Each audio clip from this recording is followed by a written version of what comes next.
morning, everyone. Welcome to UnERD 2020. Thank you, everyone, for attending virtually with us this early morning. My name is Safwan Hussain, and I'm one of the co-chairs of the UnERD 2020. I'm joined by Maisha Biswas, who is the other co-chair. Sorry, everyone, I'll repeat that. We ask that you keep your mics muted during the ceremony and during the events of the day unless you're speaking. For the opening ceremony, please turn off your video for now to prevent lags. When you would like to applaud a speaker or presenter, we encourage you to send applause emojis. You can send them by writing clap in brackets. All sessions are also being recorded and programming is being screenshotted to later be shared on our website. If you have any questions during the ceremony, please ask them in the chat and our team will try their best to answer. The Undergraduate Engineering Research Day, in short UnERD, is the largest undergraduate engineering research conference at the University of Toronto. During these unusual times, we express our gratitude as this conference would not be possible without the gracious support of the Faculty of Applied Science and Engineering. UnERD has been going on for more than a decade. The conference aims to provide an opportunity for undergraduate engineering research students to showcase their research to industry professionals and fellow students, inspiring the exchange of innovation solutions across a diversity of global challenges. Research has always been an important part of the University of Toronto's vision for the future. We recognize that we are living in unprecedented times, and the emphasized importance of UnERD 2020 is to continue to celebrate and showcase undergraduate research amid gathering restrictions due to COVID-19. UnERD 2020 is special because it exemplifies perseverance beyond research that extends into the spirit of the U of T engineering community. There are so many undergraduate students who are exploring bold and innovative ideas in less than ideal circumstances at labs across campus this summer. They are adaptable and resilient. We at UnERD 2020 are simply providing support and a venue to facilitate their drive. UnERD 2020 inspires in existence. We have students working on COVID-19 identification based on chest X-ray using neural networks and others developing handbooks for students and instructors on research-based best practices for remote teamwork and learning for this fall. We encourage you to watch their presentations and more all day today during the virtual programming we have designed for you. $12.5 million. Here is UnERD 2020 in numbers. This year has been unique for UnERD outside of our virtual delivery. We are proudly showcasing 64 presenters, are grateful to have the support of 34 faculty judges, and are hosting a record 200 plus attendees. We have developed 6 diverse research categories based on the university's innovation clusters and are lucky to have the contributions of such a diversely talented student body. Additionally, we have presenters and attendees from across Canada and even the world, with 5 countries represented. Before UnERD 2020, we never had to think about time zones in our scheduling. Unlike past years, when our conference has taken place at the Bayhan Center for Information Technology, our venue this year is online. More specifically, we are using Microsoft Teams as the online venue for UnERD 2020. You should have received a guide on how to navigate the conference experience by email earlier this week. It is also accessible in the File tab in the General channel. Here's some basic information to know for today. Our logistics team has scheduled independent meetings which you have all received a link to. All conference events will take place in independent meetings like this one.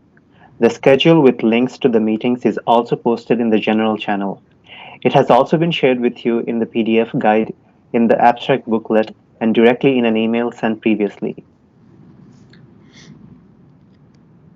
We have also scheduled open group and one-on-one networking taking place throughout the day in the channels located in the left-hand panel of the Microsoft team. The open group channels will be populated with prompts intended as conversation starters. During our dedicated networking time, we will introduce those who signed up for our coffee chat matching program to their match by adding you to a new private channel with that other person. UnERD 2020 was an exciting challenge for the planning team to design an amazing experience for conference attendees to showcase their work and make connections despite the physical distance.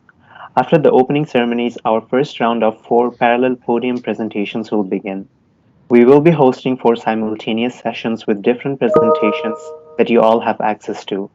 We will be hosting our grad school alumni panel afterwards, then break for lunch. After lunch, the poster presentations will take place, and then a dedicated networking panel. The final parallel sessions of podium presentations will take place after, and finally we will host the closing ceremonies. We will be joined by Professor Deepa Kundur, the chair of the Department of Electrical and Computer Engineering, one of our generous sponsors. Afterwards, Professor Thomas Coyle, Vice Dean Undergraduate, will extend closing remarks and announce our winners to recognize exceptional student researchers. We will be awarding outstanding presentations in each category: Best Abstract, Best Poster Presentation, Best Podium Presentation, and Top Researcher. UNERD 2020 is thrilled to have Dean Christopher Yip as one of our opening keynote speakers. Dean Yip is a leading scholar in the field of single molecule biophysics and a faculty member with the Department of Chemical Engineering and Applied Chemistry, the Department of Biochemistry, and the Institute of Biomedical Engineering. He is a principal investigator with the Donnelly Center for Cellular and Biomolecular Research at the University of Toronto. Dean Yip is a U of T engineering alumnus, having received his Bachelor of Applied Science in Chemical Engineering and Applied Chemistry from the University of Toronto in 1988 and his PhD in Chemical Engineering from the University of Minnesota in 1996. Please welcome Dean Yip.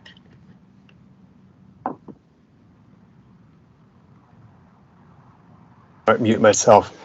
Great. Well, good morning, everyone, and thank you so much for the opportunity to be here today, virtually, to talk a little bit and to welcome everybody to UNERD.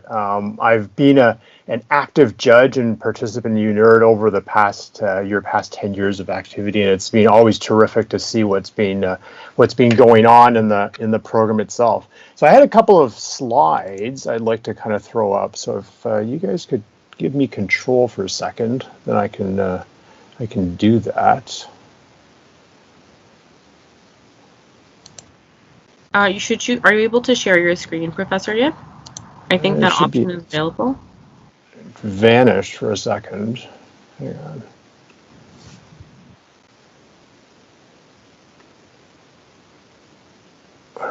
Where was it? I lost you guys for a sec.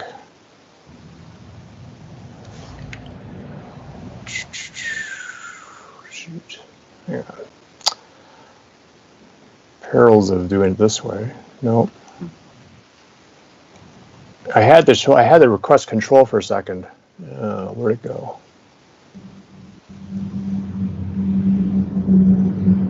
All right, I'm gonna do it without my deck. All right, so we'll just do it that way. So I'm gonna so the way that it was proposed to me was to talk about.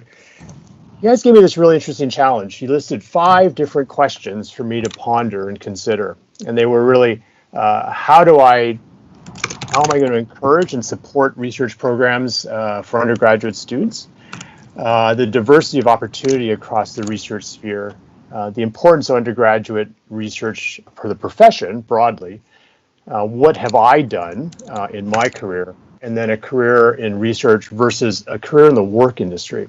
So as I was looking at these questions last night, I sort of thought to myself, boy, this is, can I even pick one of the 5 to talk about?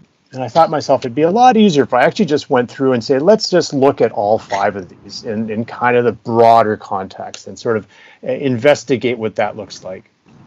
So I kind of took that opportunity and I said, let's take a look at what we've got. And so how do I see U of T in terms of building a robust research program for undergraduates? Things like the various programs we already have. What do I see in the horizon for the program itself? And so I sort of asked myself, what do students look for? And what would we like to do for our students? And we said we'd like to present research opportunities. We'd like to engage our students in world-class research. And then I started thinking a little bit more broadly about that. And what does that mean? And for students, for research, the classic perspective is you have a project, you run an experiment, you collect some data, maybe you write a paper, you present a talk at UnERD, you do a poster at UnERD, for instance, and it kind of spins out, and you've developed a widget or built a code, and you see your results get translated out. And that's kind of the classic perspective. But then I started realizing, there is a different way to look at this. What can we do as a faculty to help to even make this more of an engaging process, something that's more resource supported, more dynamic? And I thought it's really about creating an environment that encourages undergrads across the board to sort of change their mindset, change their approach, and gain a different perspective on things. And I started thinking about, what does that perspective mean? And in the question that was phrased to me, the hatchery kind of popped up. And I sort of looked at that and said, well, that's kind of the entrepreneurial stream. And I think the classic way to look at the entrepreneurial stream is it's sort of, well, how do I build a business? How do I spin out a company from my research results? And that kind of has a bit of a kind of a commercial swing to it. And so I thought a little bit differently and said, why don't we look at the definition of entrepreneur and take it away from the context of just building a company out of it, and said, an entrepreneur, what do they do? Well, an entrepreneur is someone who identifies and makes the most of opportunities, someone who overcomes and learns from setbacks and succeeds in a variety of settings. And I'd argue that's exactly what you're doing with your research opportunities right now. You are identifying and making the most of the research opportunities and the challenges and the problems you're seeing. The labs that you're talking to, the faculty that you're talking to, your colleagues and your fellow classmates that you're talking to, and the questions that they're raising. We've all overcome and learned from tons of setbacks at the moment. The fact that we're doing this electronically online is a perfect example of that. And we're learning to succeed in whatever that means in a variety of different settings, whether it's learning remotely, you're 12 hours different because you're in Asia right now. And so you're actually you just finished dinner. So you're learning how to succeed and deliver talks in that context, but we're also learning how to succeed in an online format. The fact that UnERD, in fact, pivoted so nicely to this shows a perfect example of how you've been able to do that. And what we're trying to do is to do this in a global setting. As you mentioned early on in your opening remarks, it's about presenting opportunities for research in the global context and solving global challenges. And that's something that I want to present, and I want to provide for all of our engineering students, and even more broadly for students across the university, the opportunity to develop those opinions, those perspectives on a global context. How do the solutions that we're developing here apply in a different country, in a different context, in a different resource type of setting? And how do we take advantage of that kind of pivoting? How do we, even more importantly, take advantage of some of the cool opportunities we have that are not part of our program? The fact that we have such an international cohort of students, building those networks and building those partnerships, that's what we see as an important outcome for our researchers, for our students in particular. So it's really about thinking about things in these broader contexts. How do you look at these bigger projects? So it's really, but for me, it's about creating an environment for lifelong learning. Where we can, as you brought up, you can bring back your grad alums from UnERD and talk about those opportunities, see how the fields have evolved over the past few years. So the other question that was one of the questions, was sort of, how do I build this environment? And as many of you know, one of my goals, or one of the goals of a dean, in fact, is to secure the resources to build these research opportunities, provide the support that students need to engage in research, to engage in opportunities, whether they're local, whether they're remote, and provide that. And so we're very actively working to build that kind of support, whether it's fellowship support, whether it's identifying strategies where students are on exchange, they can take that as a research opportunity as well, and making these much more robust and much more seamless for you to actually engage in. The other question I got was sort of the diversity of opportunity within research. And I started with looking at this question, and I was like, what does that mean? And then started thinking, and actually a perfect example was the two that you popped up at the beginning around around what is being done in COVID. You've got people doing image analysis tied to sort of lung CTs and understanding that, all the way to building handbooks about how to do online learning. And that really reflects the diversity of research opportunities within the faculty, right? You're all engineering, you're coming in from an industrial engineering perspective or an operations research perspective where you're looking at procedures and processes. Maybe you're coming from biomedical engineering and you're looking at machine learning tied to lung CT data. Maybe you're coming in from chemistry and you're looking at building different sensors. Maybe you're coming in from electrical engineering or computer engineering, you're looking at developing contact tracing applications and mining cell phone data. Those are terrific examples of how you're taking your disciplines and you're looking at problems which actually span multiple disciplines. And for me, the diversity of opportunity within research really lies at the margins, at the intersection between the different fields, the different disciplines, the different departments. And the key for what I'd like to do for engineering, for our undergrads in general, is really provide the opportunities where you can do work at that interface. In fact, you'd love to, harder to do at the undergrad level, we'd love to basically blur all the departmental boundaries, allow students to have a much more flexible way of engaging in their research opportunities, seeing how if you're an electrical engineering student, you don't have to stay in electrical for your research opportunities, you can bridge to other fields. We allow this now, there's no problem. In fact, that's encouraged. But what about looking at broader questions and broader opportunities? I am very, as the dean, very interested in the ways in which engineering can now start to work with other faculties, other disciplines, other divisions. This is kind of the model used of sort of coloring outside the lines, right? Working at the margins. I think what we're starting to see now, everybody draws from the COVID as an example, as a model for this, is the fact that how can engineering participate in resolving challenges with COVID? Where are the new opportunities for engineering? How can all the disciplines participate in solving challenges tied to the pandemic? And you look at the immediate response, and it's things like medical responses, drug development, opportunities in that sort of space, and those are sort of very classic sort of biomedical spinouts. But then you start to think about other questions, the response. How do supply chains now start to get fixed? That's very much an industrial engineering challenge. Industrial engineering got very involved in the redeployment of people tied to the human resources tied to the COVID response, and that's showing how engineering is starting to pivot and work with the public health sector as well. So we're seeing lots of these opportunities, and for me, it's about providing those opportunities to look at diverse strategies in the research sphere. Cross-cutting initiatives that bring different expertise to bear on the problem. That's really where your innovative solutions are going to come. So it's important to always work outside your boundaries and work outside the silos that you're thinking about. Now, the other is sort of the importance, and this came out in the opening as well, is sort of UnERD is about showcasing research to industrial professionals and the importance of undergraduate research to the professional field. And this is, I think, in the context of working in say what might be considered kind of a non-research context, so outside of the university. And I think for me, the key here is it's not what you know, it's what you don't know. It's the recognition and your ability to learn is what is going to drive you forward in those particular contexts. What undergraduate research, and when you step back, it's not about the problem you just solved, it's not about the app you just developed, it's not necessarily about the poster you're presenting. For me, it's about all the other things that you're learning during this process and during this opportunity.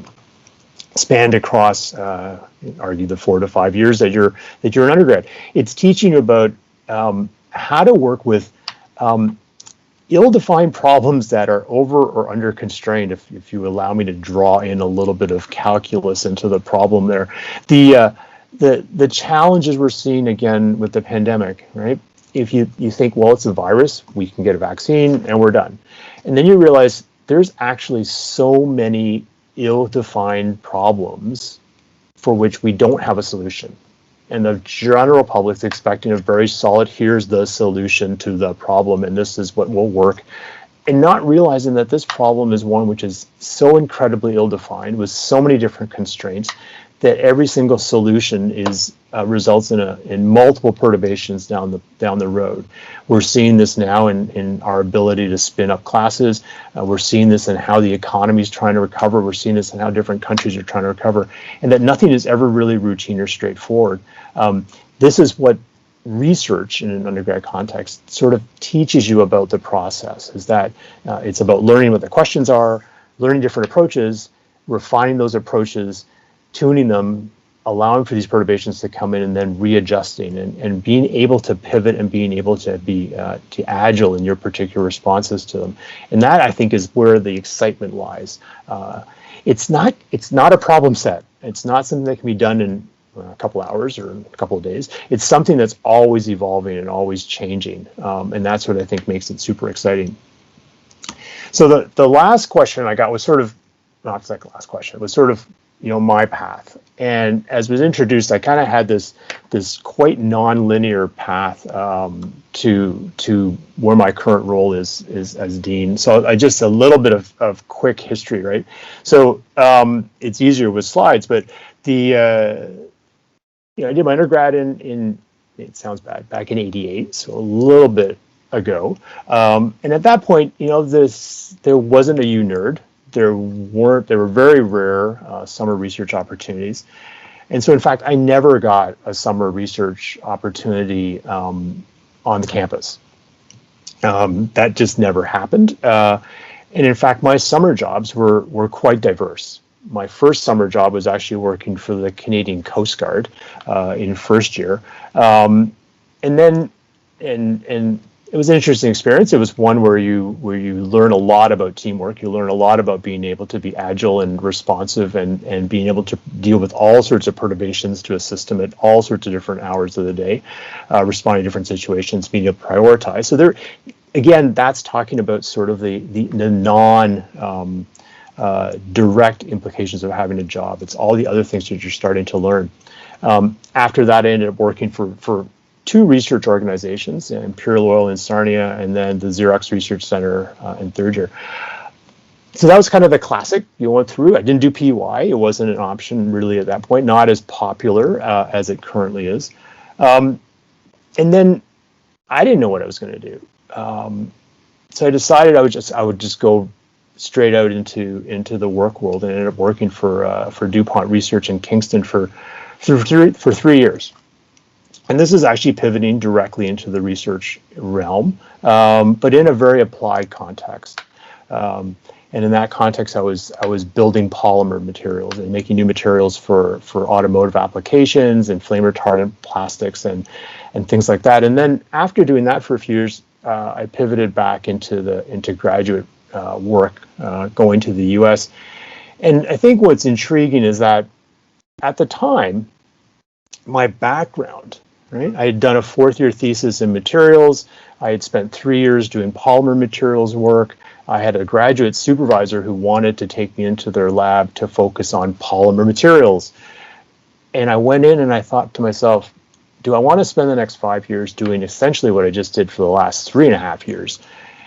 And the realization was actually no. I want to take a look at a completely different field, move way outside my comfort zone, and move into new emerging areas in nanotechnology.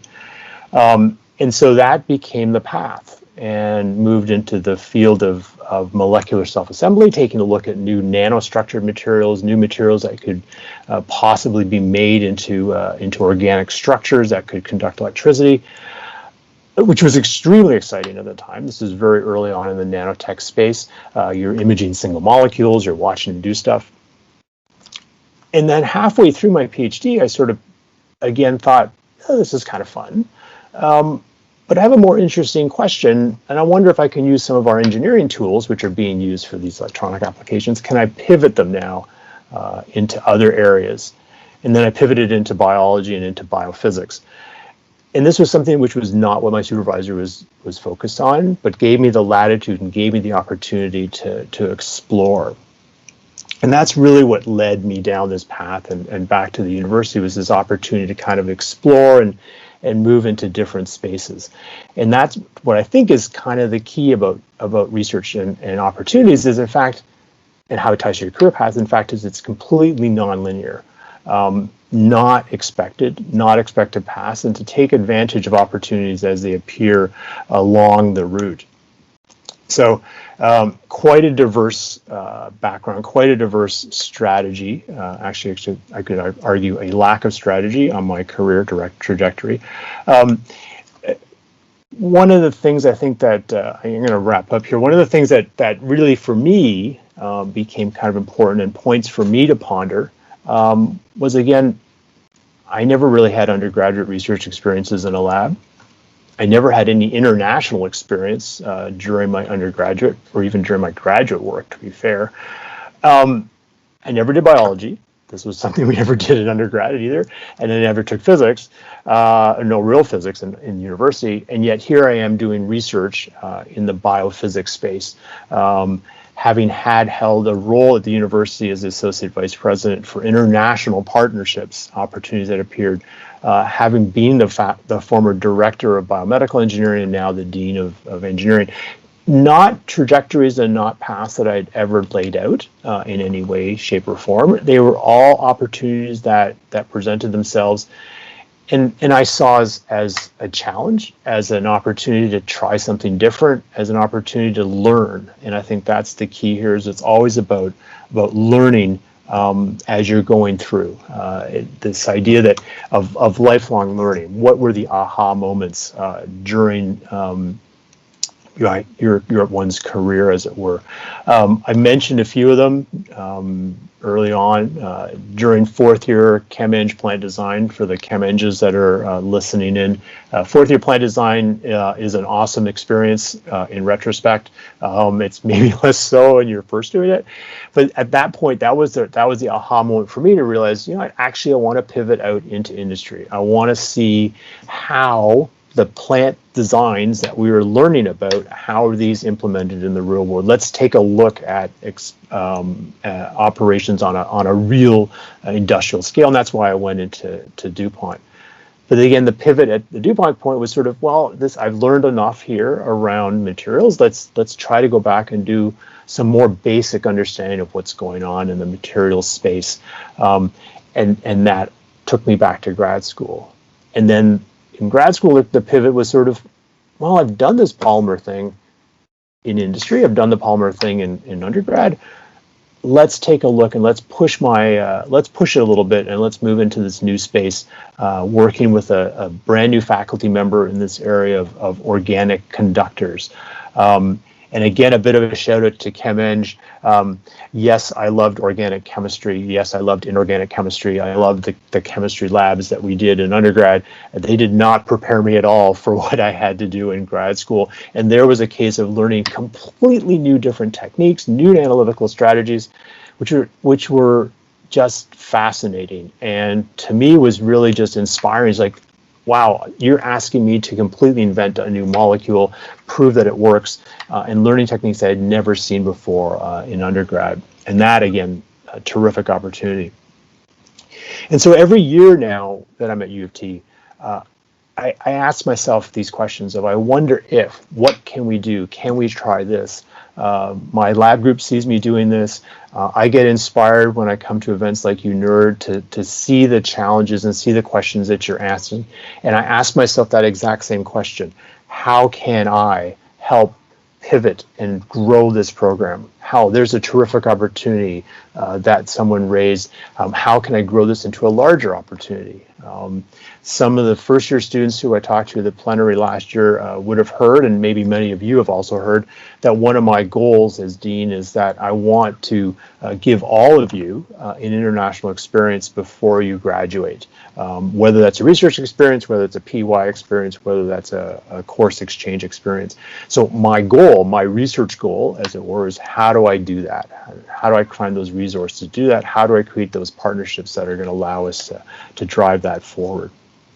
So those are kind of some of my thoughts on my career in research. What does it mean to be a researcher? I think the key for careers, and this is an important distinction, is that research and working are not mutually exclusive.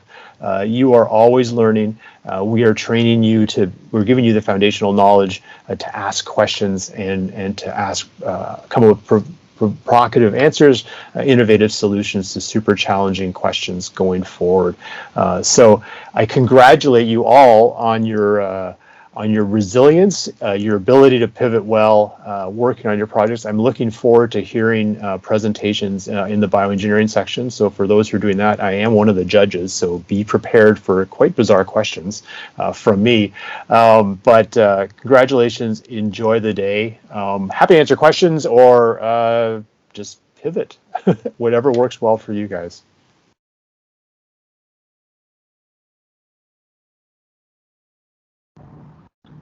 Thank you, Dean Yip, for sharing your insights about your career in engineering and research. So we're going to go back to the PowerPoint.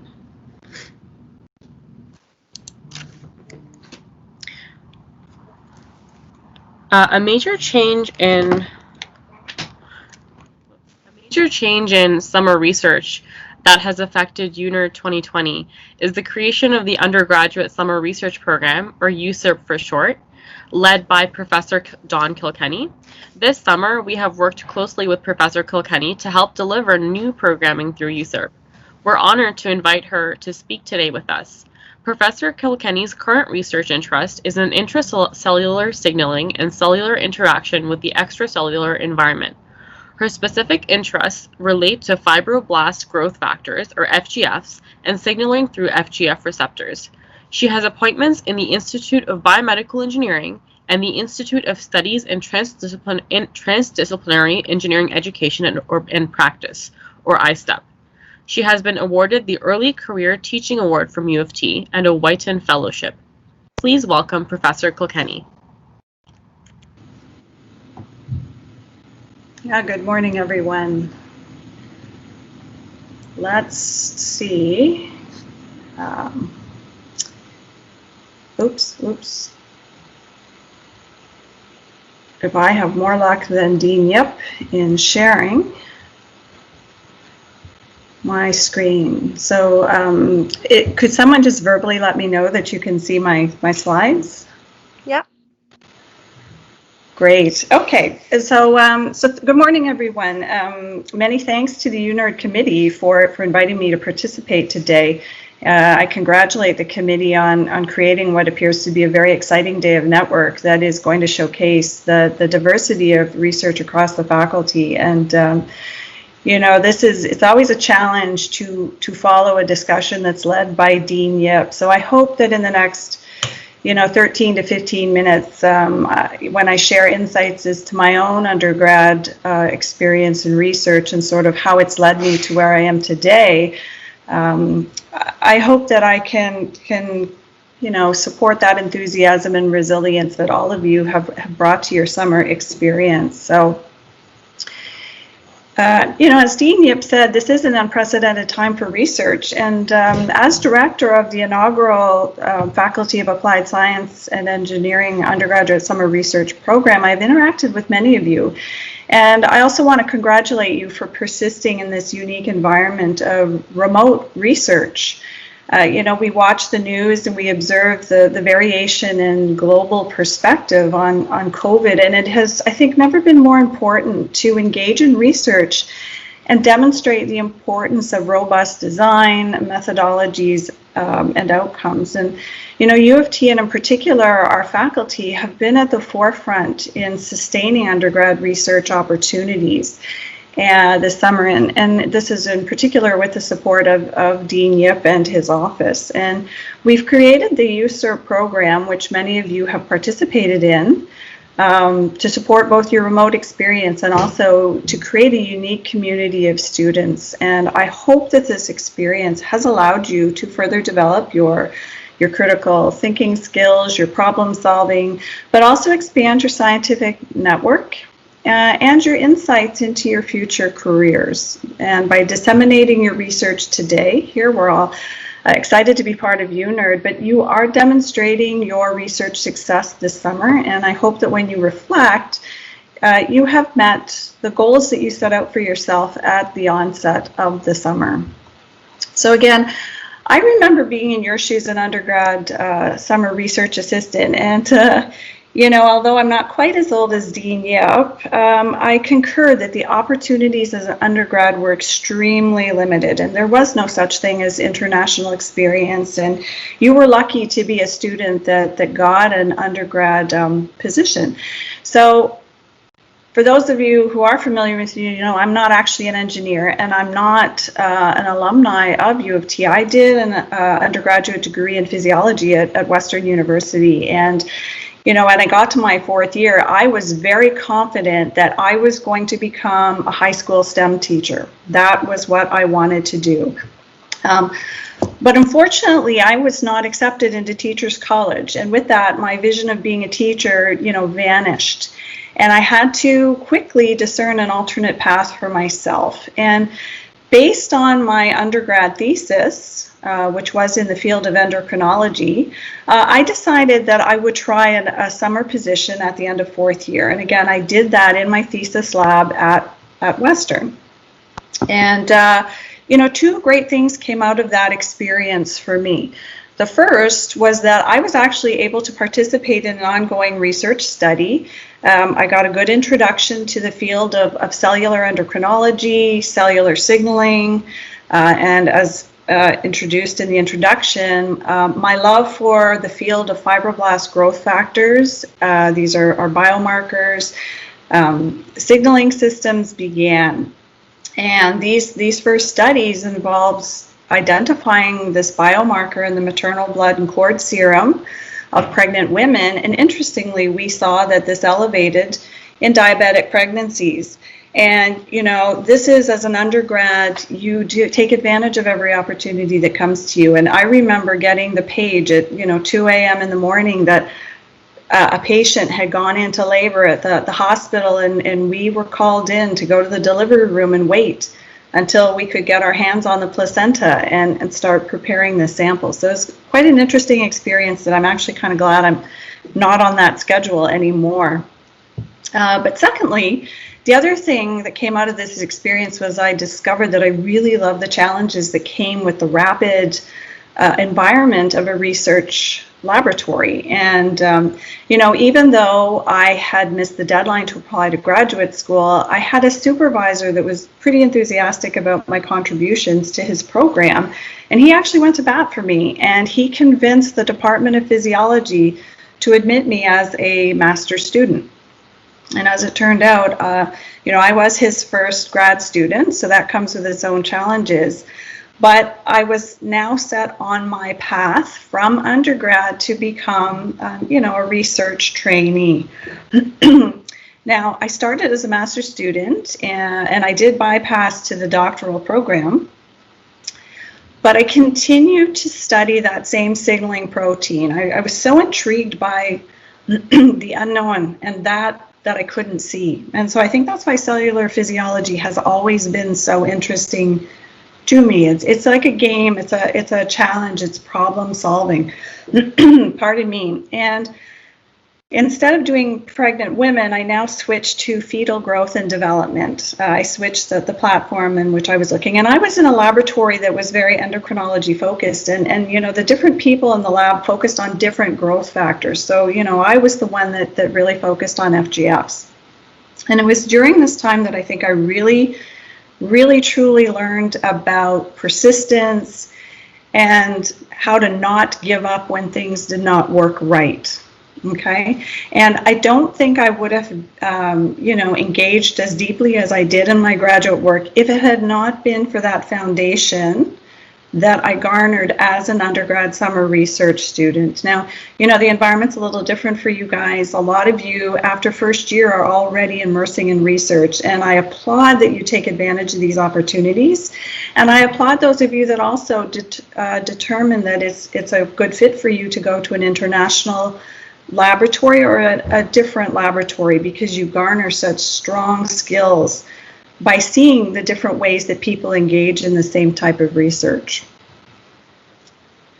Okay, so at that point, I think I pretty much determined I was entertaining a career in academia. And so the next step after graduate training was to do advanced training. And I moved to Nashville, Tennessee to do postdoctoral research and switched to the field of immunology. Now, the thing was that I retained my interest in fibroblast growth factor signaling. And in this particular opportunity, I was able to now learn new technologies. So by maintaining the biological base, I could really focus on learning how to engineer proteins, mutate proteins, and assess how we could manipulate signaling within cells and change their biological outcomes as a consequence. So, I worked in T cells and in embryonic fibroblasts. And a very, very different opportunity for me because now I was working for a clinician, and that was a different experience as well. And I really think for me, this was the strongest period of research training. I had no distractions. I had a complete focus on my research. You don't have to take courses, and you can really dedicate yourself to your development as a scientist. But at that point, so this was an interesting thing that the UnERD committee has asked me to do, because it really has made me step back and reflect on my career and figure out how did I get to where I am right now. And during my research training, there are a lot of verbs that come to mind, things that helped me progress.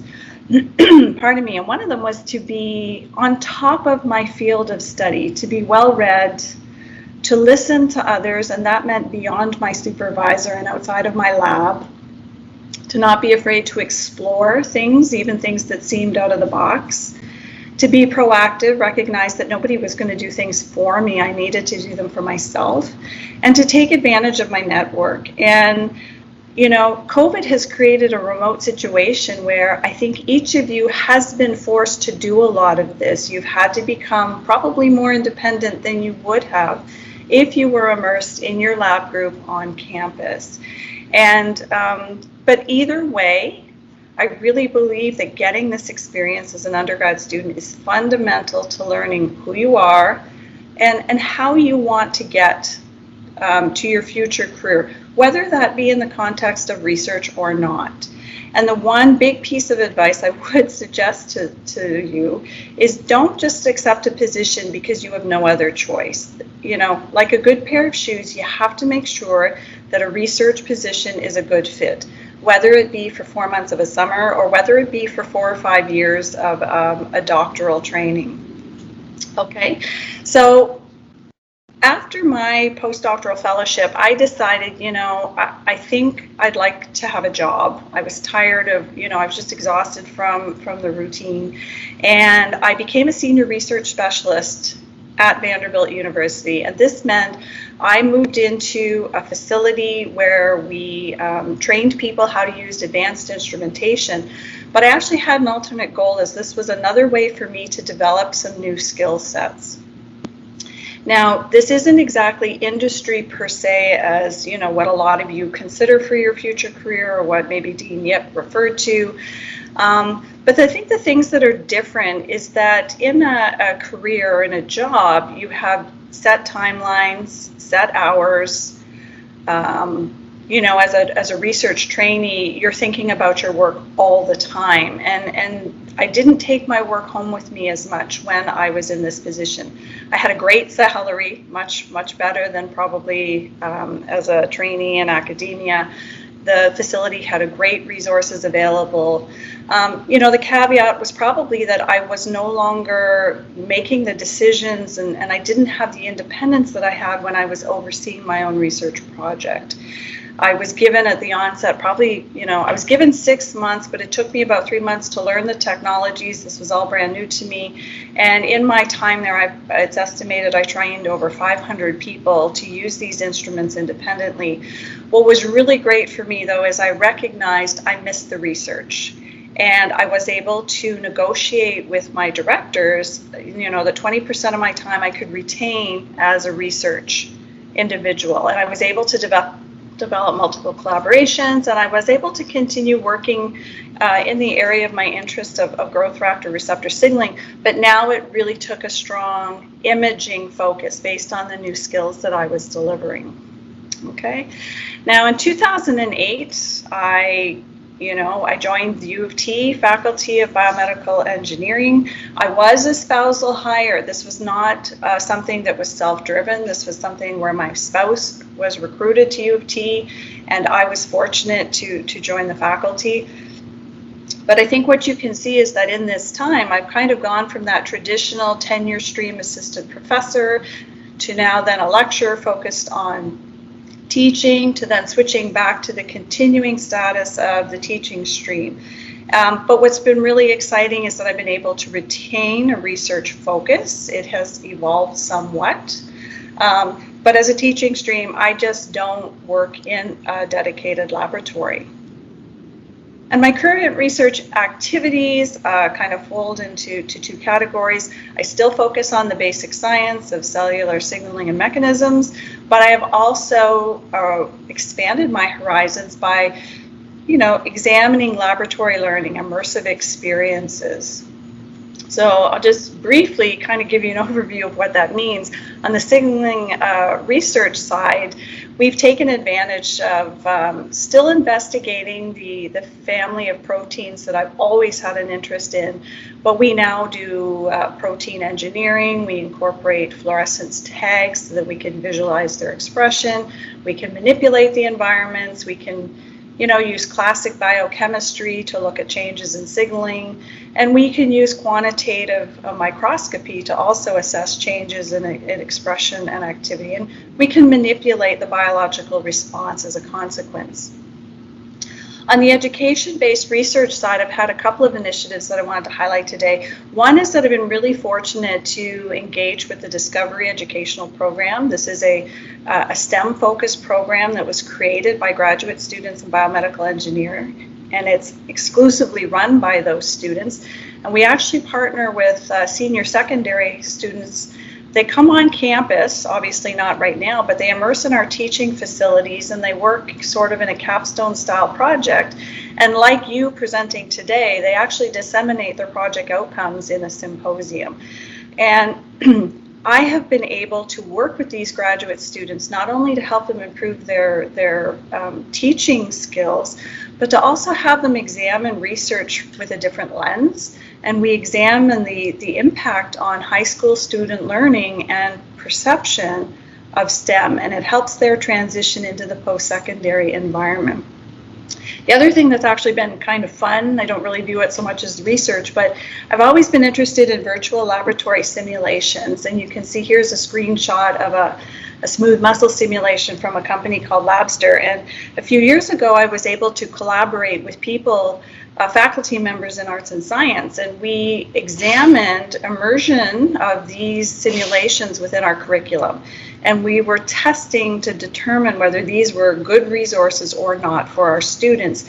As it turns out, this has become particularly relevant in our current climate where students cannot enter our teaching facilities, and we want to bring these research experiences, these laboratory experiences back to you in some level of excellence. What we recognized at the time, this is kind of an all over the slide, but we really wanted to customize some of our virtual labs. And I actually had a thesis student a couple of years ago, Alexander Sullivan. He is now a master's student in cell and systems biology, but he created in the virtual space virtual experience labs or Vertex labs. And you can see that it's actually modeled after the biomedical engineering undergraduate teaching laboratory. And he created a simulation based on standard curves common in biology and chemistry. You can see a micropipette that transfers small volumes of liquid. Alex created this such that when you use the hand controllers, you could actually mimic the movements required. And this really helped the test users feel more comfortable when they then actually went into the teaching lab and had to execute these protocols. So Kind of in summary here, as my time is winding down, there are some recurring themes when I reflect back and I look at my research path. And I hope, like previously indicated, you'll know, first of all, it's not been linear. And second of all, there are threads that seem to recurringly weave through my experience. So, although I was not able to become a high school STEM teacher, I think I've actually been more fortunate in that I've been able to now teach within the vibrant engineering community at U of T. And secondly, the seeds of biology, the concepts and methods that were planted in me as an undergrad summer research student, in this case the field of fibroblast growth factors, have actually retained my research interest to this day. Okay. And let's see here. So the other things that, as you move forward and if you stay in research, there are some really exciting milestones. That first publication where you are the first author is pretty exciting. The next one is when you have a publication and you realize you don't have a supervisor, but in fact that person is you. Obtaining grant funding is pretty cool because it's validation that your ideas, your methodologies are valued by your peers. Your ability to create new methods and new tools. Here's an example of, the very first protein that I personally engineered to now have a fluorescence expression, and you can see it expressed here in this pancreatic islet cell in green, the nuclei in blue, and the opportunity to go outside of the box, collaborate with other people. Something I never thought I would do in my lifetime, but I actually co-authored a textbook a few years ago. That was pretty wild. So in closing, the lessons that I have for you as undergrad research scientists in lessons for research success. First of all, be courageous. Recognize that research and funding are very cyclic, and it's always been that way and it will continue to be that way. Always say yes when opportunities arise. You never know what great things might come with those opportunities. And be sure to go outside your comfort zone. It's a really tough thing to do. But you're just going to flourish if you take that step, okay?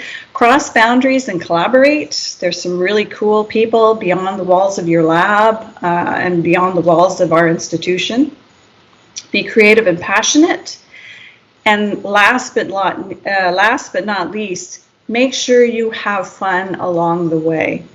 Okay, and finally, with that, I'd just like to acknowledge all the people, the individuals that I've been fortunate to collaborate with since joining U of T, and in particular, I draw your attention to the names that are in bold because these are undergraduate trainees that have brought really creative insight to the different projects that I've been working on, and you'll notice two names highlighted in black.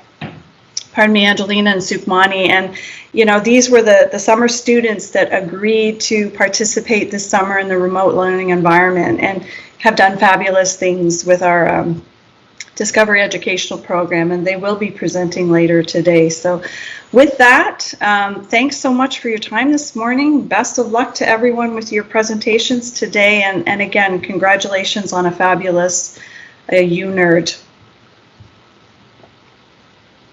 Thank you. Thank you, Professor Kilkenny, for sharing with us about your research and career path. We have a sponsor present with us today, STEM Fellowship. We are very fortunate to have the support of them. STEM Fellowship is a registered charity that uses mentorship and experiential learning to equip the next generation of changemakers with indispensable skills in data science and scholarly writing. This year, STEM Fellowship is publishing the conference proceedings from UnERD 2020, providing access to a workshop to presenters and offering a full publication to the top researcher. Please join me in welcoming Dr. Sashwa Nukovic, the president of the organization, to speak more about their vision. Dr. Nukovic is STEM education and student research expert specializing in data-native generation learning, developing computational thinking, and reasoning with big data. He obtained his PhD in management theory from Moscow State University, While being a practicing educator implementing data science education at Earl Haig Secondary School, Toronto, he sits on the marketing committee of the USA Council of Science Editors and is a lead Canada or lead international fellow. Please welcome Dr. Nikovic. Hello, everybody. I believe I switched on my camera. I don't know if you can see me. Yes, we can see you. Oh, excellent. So I will try to share my data. It is my first experience with Microsoft Teams. Give me one moment. Desktop. Okay. Let me see. If I can. Okay, let me share. Your entire. Okay, I will and I will move to. Okay. First of all, it is pleasure addressing UnERD participants. We have a long-lasting and happy relations with UnERD. We were forged in 2015, and it was STEM fellowship because just created a new NRC Research Press journal. UnERD was our first partnership, and I remember meeting with the Doctor of Science Thomas Coyle and practically making this agreement that we will be partnering and publishing the conference proceedings of UnERD, and that was the beginning of our relation with STEM Fellowship and UnERD. It is a society. It is a professional society like physics society or a geology society. The only difference and the reason for creation of this society that it is you as a generation, a different kind of researchers, like let's say professionally physicists, have their own subject of study. So you are digital learners who acquire knowledge differently, and that's why we believe that there is a need for professional learning society of STEM fellows, and that is the idea of STEM fellowship. So STEM fellowship, it is also